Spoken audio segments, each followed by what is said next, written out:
Hi friends, welcome to DD brothers real estate. இன்றைக்கி நாம் ஒரு லேண்டு வாங்குகிறோம். ஒரு மிடில் கிளாஸ் பீப்புளுக்கு லேண்டுங்கிறது ஒரு வாழ்நாள் கனவு. அவங்க சிறுக சிறுக சேமித்து வச்சு ஒரு லேண்டு வாங்குகிறாங்க அப்படின்னா அந்த லேண்டில் ஏதாவது பிரச்சனை வந்துச்சுன்னா அவங்களால தாங்க முடியாது. அது ஒரு பெரிய மன உளைச்சலே.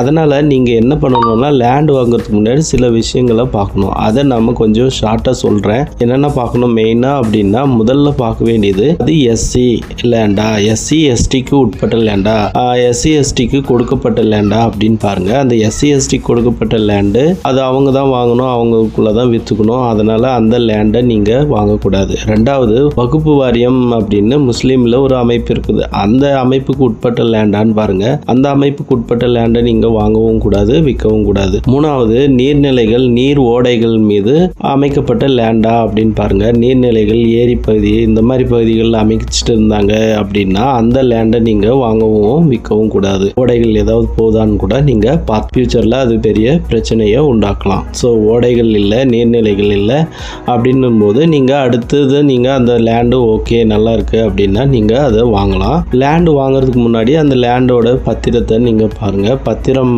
பாருங்க, பேப்பர்ஸ் எல்லாம் நீங்க பார்க்கணும். ஃபர்ஸ்ட் சிட்டிங்லேயே பேசும்போது இதெல்லாம் நீங்க பேப்பர்ஸ் எல்லாம் கரெக்டாக இருக்குதான்னு நீங்க பார்த்துட்டு தான் அடுத்ததே போகணும்.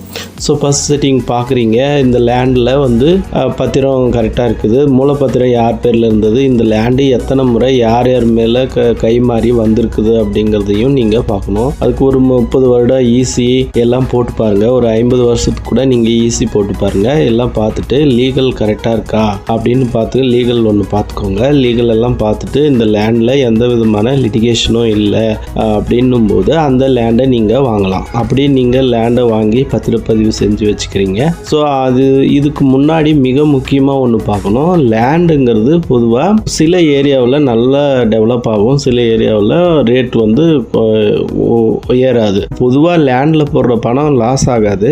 எப்பவுமே எந்த இடத்துலையுமே லேண்டில் போட்ட பணம் லாஸ் ஆனதே கிடையாது, லாஸே ஆகாது. அப்படி இருக்கும்போது இந்த லேண்டில் நம்ம பணத்தை இன்வெஸ்ட்மெண்ட் பண்ணுறோன்னா அது நம்ம பொதுவாக என்ன நோக்கத்தில் இன்வெஸ்ட் பண்ணுவோம்னா, அந்த லேண்ட் வந்து டபுள் ஆகுமா, 3 மடங்கு ஆகுமா அப்படின்ற ஒரு எத்தனை மடங்கு எத்தனை வருஷத்தில் அதிகரிக்கும் அப்படிங்கிறது நம்ம பார்த்து போடலாம். லாங் டேர்ம் போடும்போது இதெல்லாம் கொஞ்சம் பார்த்து போடும்போது நல்லதாக இருக்கும். ஸோ அதனால் நீங்கள் லேண்ட் வாங்குறதுக்கு முன்னாடி அந்த மார்க்கெட் ரேட் என்ன இருக்கும் அப்படிங்கிறதையும் அனலைஸ் பண்ணிக்கோங்க. ஃபியூச்சரில் இந்த ஏரியா எப்படி டெவலப் ஆகும், சாலை வசதி, போக்குவரத்து வசதி எப்படி இருக்குது, அந்த ஏரியா எப்படி டெவலப் ஆகுங்கிறதையும் பார்த்துட்டு நீங்கள் அந்த லேண்டை வாங்கலாம். ஸோ இந்த மாதிரி பல தகவல்களை நீங்கள் பார்த்துட்டு தான் ஒரு லேண்டை வாங்கணும். ஸோ புதுசாக லேண்ட் வாங்கிறதுக்கு விற்கிறதுக்கு நம்ம சேனல்லையும் வீடியோ பார்த்த எல்லாருக்கும் வணக்கம். வீடியோ சுஸ்தே அந்தருக்கும் தேங்க்ஸ்.